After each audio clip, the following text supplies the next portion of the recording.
The stars were quiet. The solar system floated in its usual calm, with planets moving through space like they always had. Near the edge of this system, a small human research station named Eos Point sat on a dark rock called Helios 7, just beyond. Pluto.Eos Point was not a famous place. It did not have many people. Only a few scientists and engineers worked there, studying signals from deep space. Most of the time, nothing happened. Machines listened to the stars and sent back data to Earth.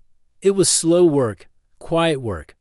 One of the people stationed there was Bren, a young signal analyst who liked silence more than talking. He had grown up in a small desert town on Earth where the sky was always full of stars. Since childhood, he had wondered what was out there. That wonder never left him.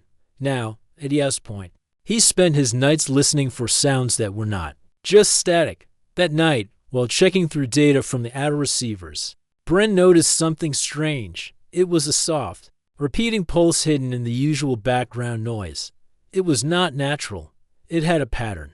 At first, he thought it was just a glitch or maybe a signal bouncing off a rock or satellite. He leaned closer to the screen, ran it through a filter. Then again, the pattern was still there. It was quiet but steady, pulsing like a heartbeat. Slow and cold.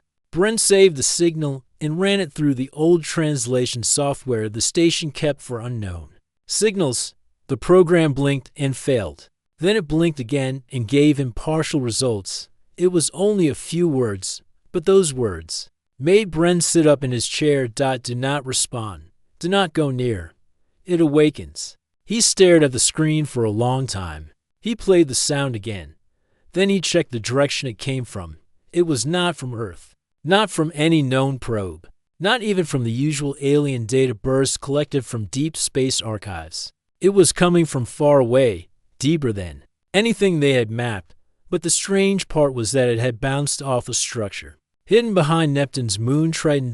No one talked much about that part of space. Triton was cold, empty, and full of ice storms. Some probes had passed by in the past, but none found anything unusual. Yet now, here was a signal, and it sounded like a warning. Bren sent a copy to the station lead, Director Soren, and waited. Hours passed. Soren arrived in the lab with a confused look on his face. He had listened to the message. "This isn't for us," Soren said. Bren nodded. "I know, but we heard it anyway. It sent the signal to Earth's Science Council." Days passed. The reply was short.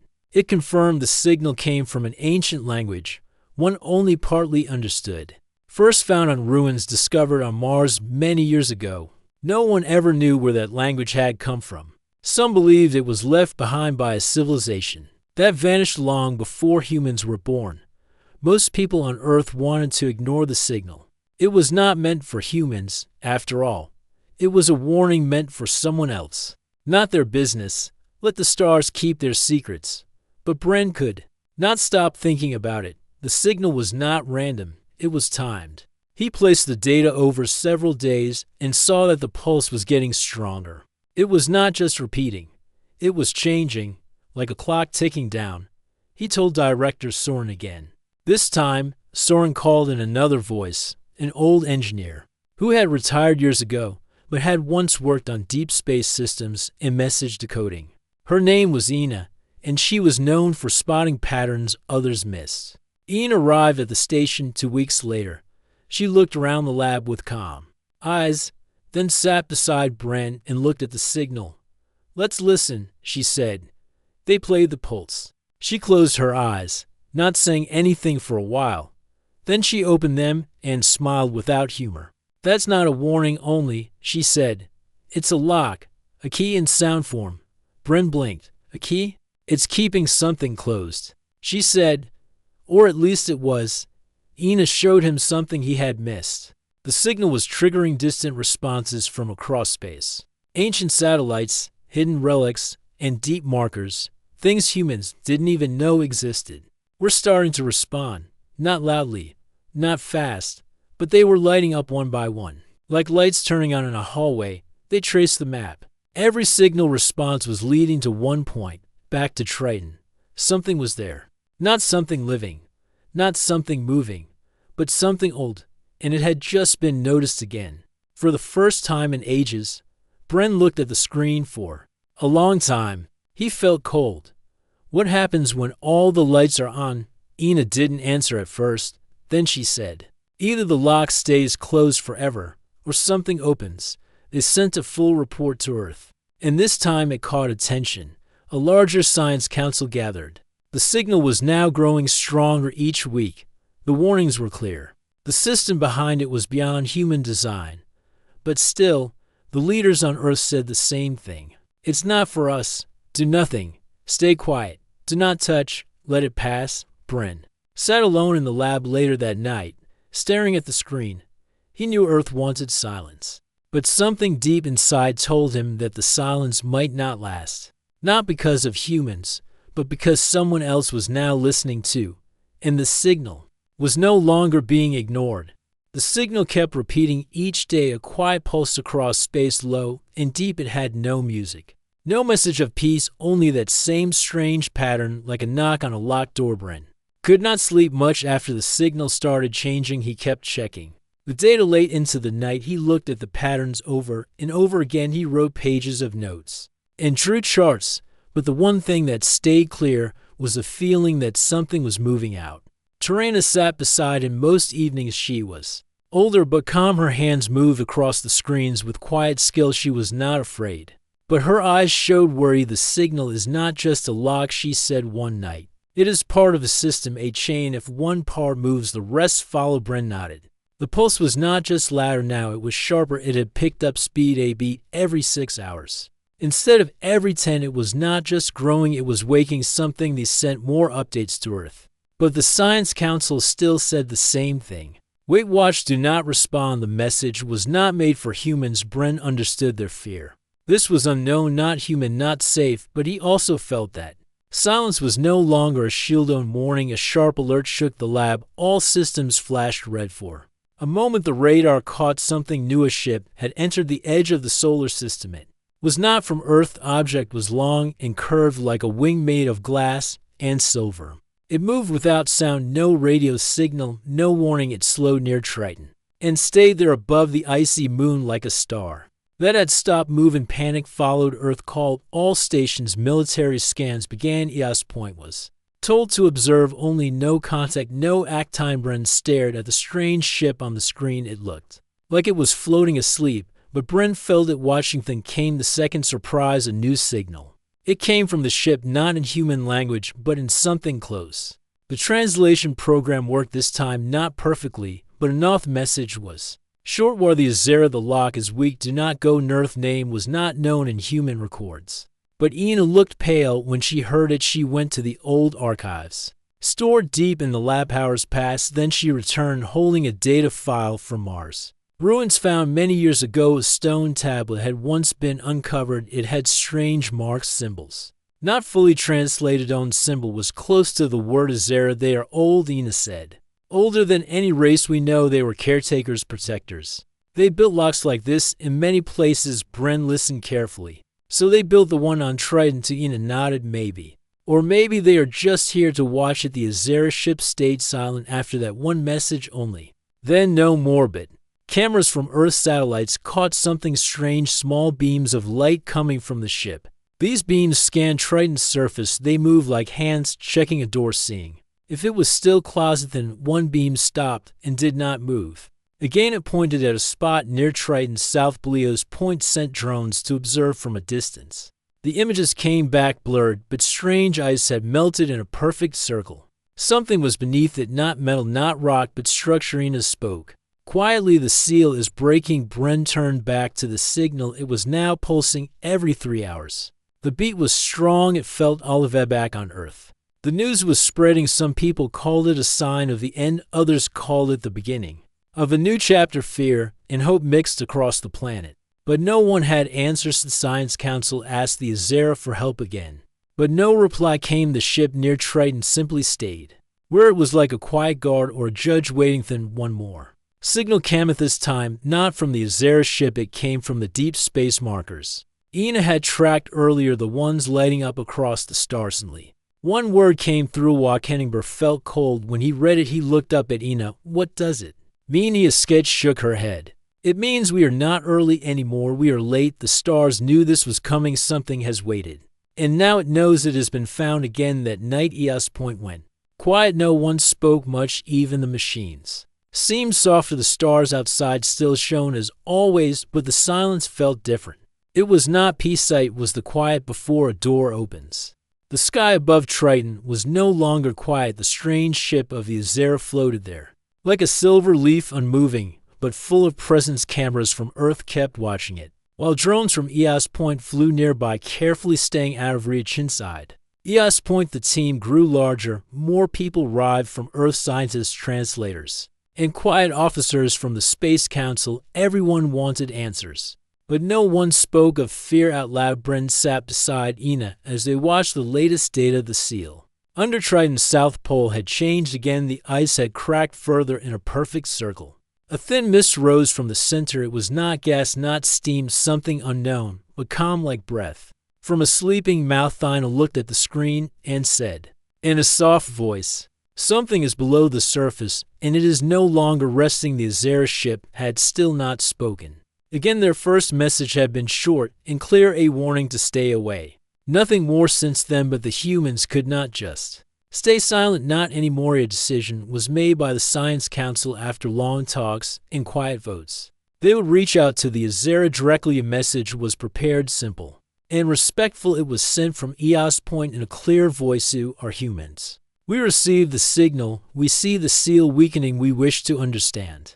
We wish to help. They waited for a reply. Hours passed, then a whole day. Finally, a soft hum filled the signal room. Not loud, not urgent, just clear. This is not your task. This is not your place. The signal was not meant for you. The voice of the Azera was slow and smooth like wind through dry leaves. It was not angry, only cold like distant snow. Bren replied through the same channel, his voice calm and steady, but we heard it. We are here now. We cannot unhear it. Another pause came. Then the Azera replied again. You are young. You do not know what was sealed. You do not know what stirs now. We placed the lock long before your world had fire. Stay a while and watch Bren carefully. She could see the questions in his mind, the same questions that lived in her Slater that night. They sat alone in the lab. The others had gone to rest, but neither of them could sleep. Bren looked at the stars outside the window. He spoke softly. If this danger was so great, why was it placed near us? Why put a prison in the same system as Earth? Ina answered without turning. Maybe it was quiet then. Maybe no one lived here when they built it, or maybe they thought the seal would last forever. Bren stood and walked to the map board. They had pinned all the signal sources. Their small lights blinked across the chart like stars in the sky. The beacons. They are not calling for help, he said. They are calling to each other, each one lighting the next. They are part of the same pattern. Ina stood beside him. They are trying to hold the lock, but something is pushing from the inside. Suddenly, the alert light flashed again. New movement above Triton. The Azera ship had opened a panel. On its lower side, from it a long beam of blue light reached down toward the cracked seal. Light was not an attack. It was a scan, a deep reading through the layers of ice and rock. Bren and Ina watched as their screens filled with new data. The Azera were measuring something below. Something big. Human drones picked up energy waves coming from the center of the seal. Very old, but now growing stronger. Ina looked serious. Whatever is below is waking on its own. The signal was just a warning, not a control. It cannot stop what is coming, only slow it down. The next day, a full council meeting was held through video. Earth officials, scientists, and even leaders from other colonies joined the call. The Azera sent a message during the meeting. This time longer was sealed. A pattern below Triton. It is not a creature. It is not mental. It is not thought as you know it. It is something else, a mind without form, a hunger that spreads through sound, and memorized words brought silence across them. Channel. The Azera continued to fight at once. It took from us voices, history, names. It does not destroy. It erases. If it wakes fully, all who hear it will forget themselves. They will become empty. A long pause followed, then the message ended. Earth's leaders spoke in quiet tones. Some wanted to evacuate the system. Some wanted to send more ships. Others said do nothing and wait, but Bren stood up during the call and said clearly, we cannot leave. We live here. This is our system. This is our home. If we are not ready now, then when will we be? Many disagreed. Some called it foolish. Others called it Bravine. The end Earth agreed to hold position, but no human would go near the seal. Not yet. Back at Eos Point, Ina met Bren on the walkway outside. The station, the stars above Triton were clear, and sharp. The Azera ship still floated. Like a frozen cloud above the moon. You should rest, Ina said gently. Bren shook his head. I feel like we are in the middle of something much bigger than we know, and the strange thing is we're not running, we're still here. Ina smiled a little. Maybe that's what makes us human. We stay when others leave. In the distance, the signal pulsed again, no longer soft, now steady and bold. Whatever was below Triton was no longer asleep, and though the message had not been for them, the humans had heard it. Triton's frozen surface was quiet, but under the ice, the pulse grew stronger. It was steady now, like the ticking of a clock. The pattern below was waking. It had no eyes, no hands, no voice. But it listened to the silence, and it waited. The Azera ship still floated above the moon. Its silver body did not move, but its presence felt heavy. From Earth and nearby stations, people watched closely. Every hour, they received reports. Energy was building beneath the surface. Something was changing. Inside Eos Point, Bren and Ina worked without rest. They studied the seal's shape, the signal's rhythm, and the responses from ancient machines. Hidden around the solar system, these machines were part of the lock. They had kept the pattern sleeping for ages. Now, one by one, they were failing. Bren stood at the main screen, his eyes scanning layers of data. It is not just waking by itself, he said. It is learning. It hears our signals. It knows we are here. Ina looked at the pattern chart. The signal now responded faster when scanned. It echoed back with slight changes, like it was copying. It learns through sound, she said. We must be careful with what we send. Even listening may feed it. A new message arrived from the Azera. Their voice was calm but clear. You must leave. Soon the seal will fail. We have prepared a solution. We will destroy the moon. The words shocked the room.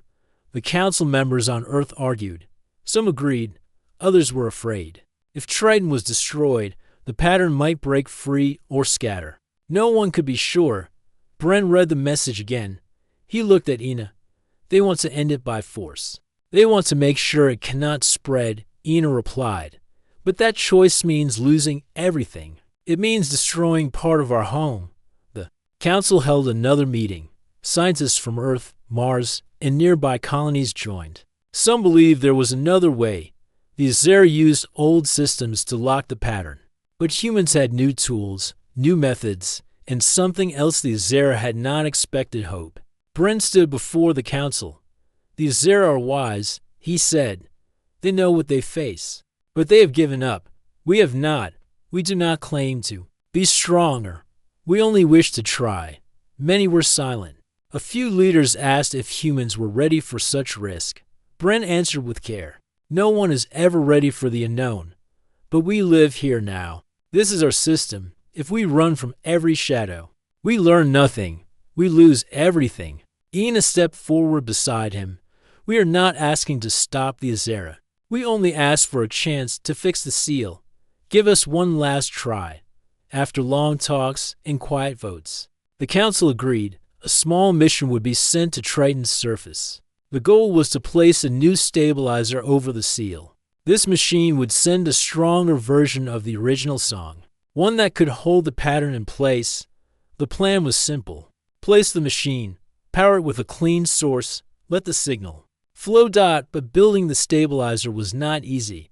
It had to work without waking the pattern more. It had to send the right frequency, and it had to be placed by people, not machines, because drones could not make the right choices if the pattern responded. Bren and Ina were chosen to lead the team. You are both willing, said the council, and you both understand what is at stake. Before they left, they sent a message to the Azera. We asked for time, not to fight, not to open, only to hold the line. For the first time, the Azera replied with something different. You are not strong, you are not wise, but you are willing. You may try. A small ship was prepared. It carried only what was needed. Tools, the stabilizer, food, and 3 crew members, Bren, Ina, and a quiet engineer named Rollo. As they approached Triton, the signal beat louder. The ship shook slightly, not from outside pressure, but from something deeper. It was as if the sound had weight now, as if the pattern could reach into the walls. Rollo looked out the window. "Is it watching us?" he asked. "No," said Ina. "It is listening." They landed near the South Pole, close to the broken seal. The ice had melted further. A soft blue mist rose into the air. The ground beneath was smooth, like glass. They wore protective suits, not for heat or cold, but for sound. The suits blocked outside noise, kept their minds clear. They moved slowly. Step by step, they placed the stabilizer on the ground. It opened like a flower, shining silver petals catching the light. Rollo connected the core. Ian attuned the signal. Bren watched the readings. The machine hummed. Then it began to sing. It was not music. It was tone, soft and pure. A song with no words but sound made to hold thought in place. The same type of signal used by the Azera long ago, but cleaner now, brighter, more human. The seal reacted. The ice stopped melting. The mist slowed. The pulse from below softened. Bren smiled. "It's working." Then the ground trembled. The pattern had heard. The song had reached it. For a moment, the sound stopped. Bren felt nothing. No fear. No thought. Only stillness. Then Ina touched his arm. The signal returned. The stabilizer was holding. Back on Earth. Cheers filled the stations. The readings showed balance. The seal was strong again, for now. The Azera ship sent one final message. "You are not like us. You are not many. But you stayed. That is enough." They turned their ship and left Triton slowly, moving back into the stars. Bren stood on the frozen moon, looking up. He did not feel proud. He felt something deeper. Responsibility. "We are not protectors," he said. "Not yet," Ina nodded. "But we are still here. That matters." The signal now flowed steady and clear. The pattern was quiet once more, and the stars watched in silence. The days after the stabilizer was set felt strange. Triton's icy surface returned to calm. But beneath, the pulse still beat quietly. The pattern was held for now, but no one knew for how long. Back on Yes Point, the small station near Pluto, life returned to its usual rhythm. Yet the weight of what had happened hung in the air like a silent shadow. Bren and Ina moved through the halls, tired but alert. They had faced the unknown and won a small victory. But they also knew this was only the beginning. Scientists around the system studied the data again and again. Some called it a miracle. Others said it was a pause. The seal was fixed, but the pattern had not disappeared. It waited beneath the ice, patient and watchful. Bren spent long hours reviewing the signals from the stabilizer. It sent a soft song, repeating like a heartbeat in the silence. The Azera had once kept the prison with their own song. Now humans tried to continue it. Ina worked with the engineers to improve the device. She wanted it to last longer, to be stronger. The pattern was ancient and powerful. It would not rest for long. One morning, as the sun cast pale light over Triton, an alert rang through Yas Point. Bren rushed to the control room. The readings showed a change beneath the ice. The pattern was moving, but this movement was different. It was slow and steady, not wild or sharp. The signal from the stabilizer still played, but the pattern was shifting. Something new was waking. Ina joined Bren, her face serious. "It is exploring," she said. "It knows the song now. It learns to live with it." The team decided to send a small probe beneath the ice. It would take pictures, gather samples, and measure energy. The probe carried a speaker that played the stabilizer's song, hoping to keep the pattern calm. As the probe moved through frozen tunnels, it sent images back to Yas Point. The inside of Triton was not empty. Strange structures appeared in the dark. They looked like frozen webs or crystal towers made of sound. Bren watched the screen, amazed and puzzled. "This is not just a prison," he said. "It is a place," Ina nodded. "A place for a mind, without a body." The probe's sensors detected something moving ahead, a slow pulse, like a heartbeat but deeper and older. The pattern was alive. It was not just a danger. It was something more. Suddenly, the probe's signal changed. It began to echo a new sound. The pattern was trying to speak, not with words, but with feeling. At this point, the team listened closely. The sound was haunting. It was a wave of cold sadness, a quiet loneliness that filled the room. Bren said softly, "It is not angry. It is lost." Ina agreed. "It wants to be remembered, but it cannot. It has forgotten who it is." The Azera had said the pattern erased memory. It took names and histories. It left silence. Now the pattern reached out with what it had left. A longing. Earth's leaders were briefed again. This time, the message was different. The pattern was not just a threat. It was a being trapped in endless silence. It did not want to destroy. It wanted to connect. Some on Earth wanted to open communication. Others warned it was too dangerous. How could something that erased memory be trusted? Bren and Ina proposed a careful plan. They would try to send simple signals of friendship, sounds that held no threat, sounds that said, "We see you. We do not forget." The stabilizer's song was adjusted.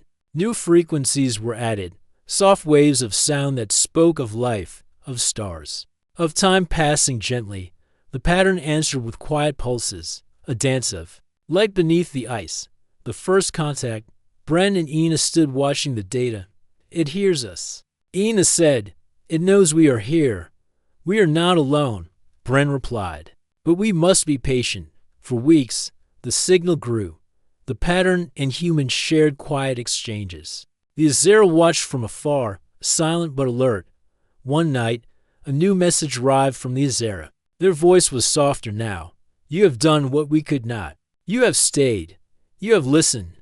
The pattern will rest while the song flows." They did not say goodbye. They simply left. Their ship disappeared into the dark stars. Bren and Ina felt the weight lift. The danger was not gone. The pattern remained. But now it was part of the story shared between species. The stars above were calm again. Triton's ice glowed softly under the distant sun. And humanity learned that sometimes the greatest strength is the courage to listen. Months passed since the stabilizer was placed on Triton. The quiet dance between the pattern beneath the ice and the song above continued. The pattern no longer threatened. It had found a rhythm, a way to exist without breaking free. Bren and Ina stayed near the system, overseeing the delicate balance. Earth and the colonies celebrated the new hope. The unknown had become a challenge that humans faced with courage and care. But the peace was fragile. New data showed small changes under the ice again. The pattern shifted. Not wildly, but with purpose. It was learning more about the song, about the humans, about itself. Bren studied the changes closely. "It is growing," he said one morning, "but not like before. This is different." Ina looked at the readings. "It is evolving. It feels something new. Maybe hope." The team sent more probes. They carried improved speakers to share the song in deeper layers of ice. Each time, the pattern responded with light and sound. Sometimes with gentle pulses, sometimes with strange shapes that looked like frozen music. One day, the probes captured something unexpected. Deep in the ice, a form appeared. It was not solid, not clear, but it moved like a shadow made of light and sound. It was the pattern, but shaped like a being. Ina watched the images with wonder. "It is trying to take shape, to be seen." Bren nodded. "Maybe it wants to be more than a silence. Maybe it wants to be alive." The pattern's slow growth raised new questions. Could it change? Could it become something new? Or was it still a danger waiting to return? The Azera's warning echoed in their minds. The pattern erased memory and thought, but now it reached out with feeling and shape. It was no longer just a threat. It was something more, something alive. The council decided to send a new mission to Triton. Not to repair the seal, but to understand the pattern. To learn how to live with it. Bren, Ina, and Rala were chosen again. They prepared for the journey. With new tools, instruments to study thought and sound, machines to share feelings through light. They landed on Triton's frozen ground. The stabilizer hummed softly beside them. Holding the pattern steady, Bren looked up at the silver stars. "We are not just visitors now," he said. We are guardians, Ina smiled. Guardians of a song no one else heard. They sent the probe into the deep ice. It followed the path where the pattern had taken shape. The shadow moved slowly. Toward the probe, the machine sent soft pulses of light. Suddenly, the shadow changed. It brightened and stretched. It touched the probe gently, like a hand. The probe's sensors recorded a new message.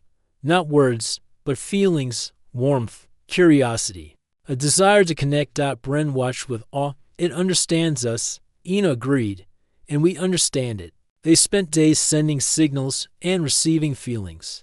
The pattern showed memories of stars long gone, of places where silence ruled. It shared dreams of light and sound, a song of hope and loss. The team realized the pattern was more than a prison. It was a guardian of forgotten stories, a keeper of memories lost to time, back on Earth. The news spread quickly. People were amazed. The pattern was not a monster, but a guardian. A new life that had grown from silence. Some worried. Could it still be dangerous? Could it change again? Bren answered with calm. We do not know all the answers, but we know this connection is stronger than fear. Listening is stronger than silence, Ina added. We must keep the song alive, not to control but to protect, to share the light. With the darkness, the Council agreed to build more stabilizers in other parts of the solar system, to create a network of songs holding the pattern and other unknown forces in balance. Humans were no longer alone. They were part of a larger story, a story of light and shadow, of memory and hope. Bren, Ina, and Rollo became the first guardians of the silent song. Their mission was clear. Protect the balance, learn the unknown, keep the stars safe. As they prepared to leave Triton, the pattern shimmered one last time. A bright pulse of light and sound that filled the ice with warmth. Bren felt a deep peace. We have friends in the silence, Ina smiled softly, and we will sing with them. The ship lifted from the frozen moon. The stabilizer's song echoed through the ice, steady and true. Above, the stars watched, silent no longer.